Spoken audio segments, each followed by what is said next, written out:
Cái màu bí đỏ nhìn thấy quá chừng đẹp luôn. Xin chào cô bác, anh chị và các bạn. Hôm nay mình chia sẻ thêm một công thức mới làm bánh mì bí đỏ. Bánh mì này rất là thơm luôn. Mình làm bí đỏ đó cho nên cái màu nó vàng ươm mà rất là đẹp luôn á. Bánh mềm xốp ngon quá chừng luôn. Cô bác, anh chị và các bạn thích thì cùng vào bếp để làm cho gia đình mình thưởng thức nha. Nguyên liệu thì mình có 180g bí đỏ. Bí đỏ này mình đã hấp lên cho chín. 300g bột làm bánh mì hoặc là bột mì đa dụng cũng được. 50g đường cát, 1 muỗng cà phê muối, 30g bơ lạc, bơ này là bơ không muối á, 1 trái trứng gà, một gói men 6g. Men thì mình dùng loại men này, 120ml sữa tươi không đường và một chút mè đen hoặc là mè trắng, tí xíu nữa thì mình để lên trên mặt bánh á. Nguyên liệu này thì mình sẽ để dưới phần mô tả để cho cô bác anh chị dễ tham khảo nha. Mình sẽ tán nhuyễn cái phần bí đỏ này ra. Mình dùng cái nĩa hay là cái muỗng á, mình tán nhuyễn xuống vậy nè. Tại bí đỏ này nó đã nhuyễn vậy rồi thì mình sẽ cho sữa tươi không đường vô.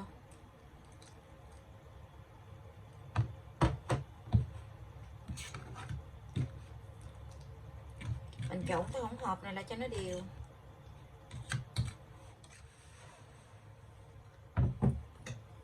Mình cho bột vào trong cái tô lớn để tí nữa mình nhồi cho nó dễ. Tất cả nguyên liệu khô này thì mình sẽ cho hết vào trong một cái tô gì.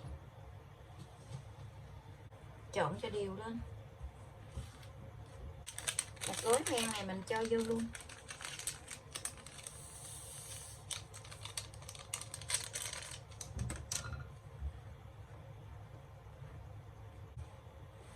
Sữa với bí đỏ này mình cho vào trong bột luôn.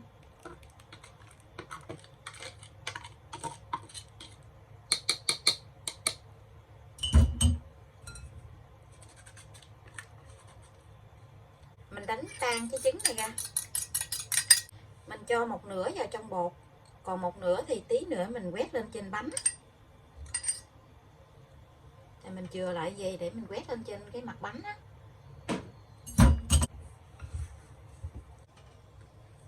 Trong khi mình trộn bột như vậy nè, nếu như cái bột của mình nó có khô á, thì mình cho thêm tí xíu sữa tươi không đường vô, hoặc là nó nhão á, thì mình cho thêm bột khô vô cũng được nha. Tại vì bột có khi là bột cũ hoặc bột mới á, bột cũ thì nó hút nước nhiều hơn.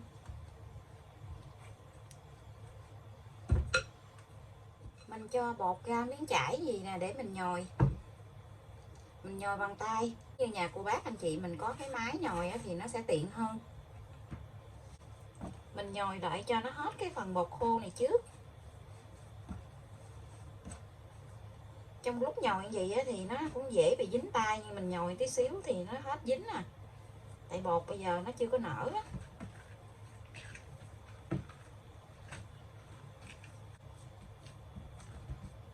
Mình thấy hết bột khô rồi, bây giờ thì mình sẽ cho bơ vô mình nhồi.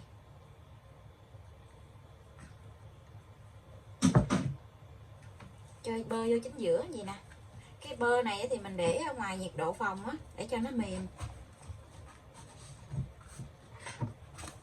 Mình nhồi khoảng 10 phút. Bột này cũng rất là dễ nhồi luôn. Mình cứ lấy cái tay á, mình đẩy ra gì, mình kéo lại. Mình đẩy ra, mình kéo lại. Mình nhồi khoảng chừng 10 phút à.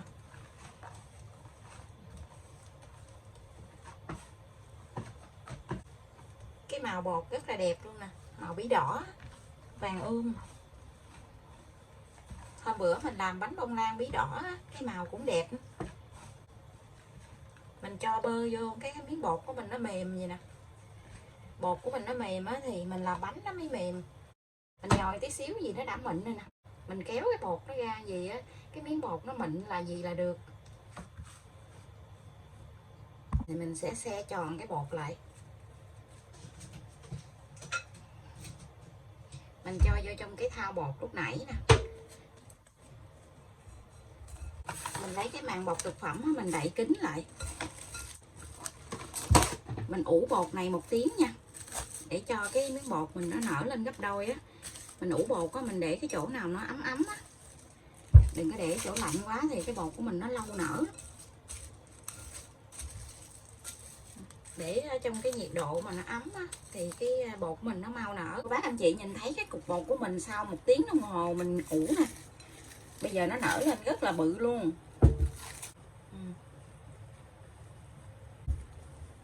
Bây giờ thì mình cho bột này ra ngoài để mình chia bánh nha. Mình sẽ chia cái bột này ra làm 9 phần nha. Tại hôm nay á, mình làm cái khuôn nướng khuôn vuông á, cho nên là mình chia ra làm 9 phần. Nếu như cô bác có cây cân giống vậy thì mình để lên trên cân á, mình cân thì bột của mình nó đều hơn.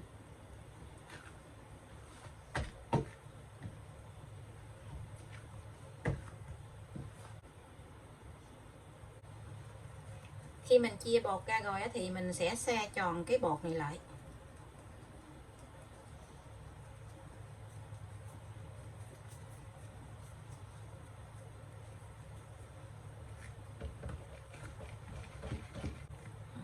Sau đó thì mình sẽ cho vào trong cái khuôn luôn. Hôm nay á, thì mình nướng cái khuôn vuông vậy nè. Khuôn này là khuôn 25. Mình lót miếng giấy nến ở bên dưới nè, tí nữa mình lấy nguyên ề bánh ra luôn cho nó dễ. Mình túm cái bột lại vậy nè, mình túm lật ngược vô trong vậy nè, để cho cái bột ở bên ngoài nó bóng á.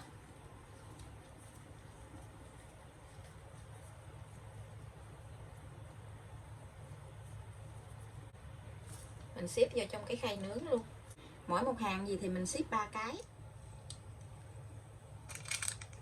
Và mình đã làm xong hết 9 cái miếng bánh mì. Mình lấy cái màng bọc thực phẩm á, mình đậy lại, mình ủ thêm 20 phút nữa nha. Bánh mình đã ủ lần 2 được 20 phút. Bây giờ thì mình sẽ lấy cái phần trứng lúc nãy mình chừa lại nửa trái trứng đó, mình cho thêm 1 muỗng sữa tươi không đường vô. Mình khuấy cho nó đều lại. Mình quét lên trên bánh nha. Quét đều lên trên mặt bánh gì.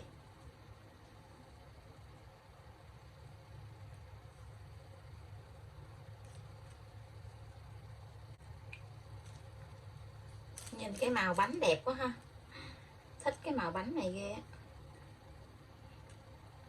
Mình quét trứng với sữa xong rồi thì mình sẽ cho một tí xíu mè đen lên. Một chút mè đen lên trên bánh gì. Mè đen hoặc là mè trắng cũng được.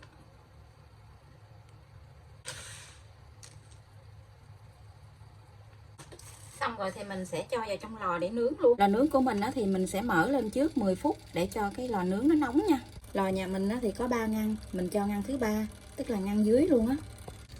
Mình nướng ở nhiệt độ là 150 tới 160 độ C.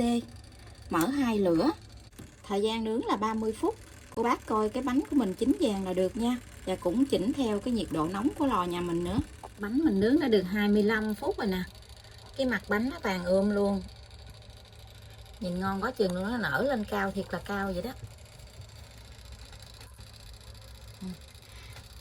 Được 25 phút rồi. Bánh của mình đã nướng xong. Vàng ươm luôn. Thơm quá chừng thơm luôn á. Coi nè, ngon ghê chưa. Cái màu bí đỏ nhìn thấy quá chừng đẹp luôn.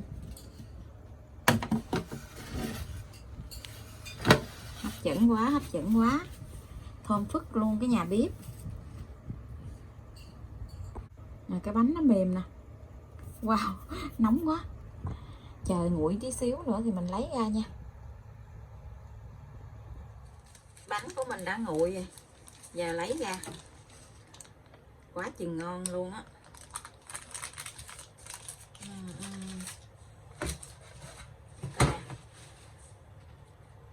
Cái bánh nó mềm mà nó rất là thơm luôn. Ở đây là phần bánh mì bí đỏ của mình đã làm xong. Cô bác anh chị và các bạn thấy thích thì cùng làm cho gia đình mình thưởng thức nha.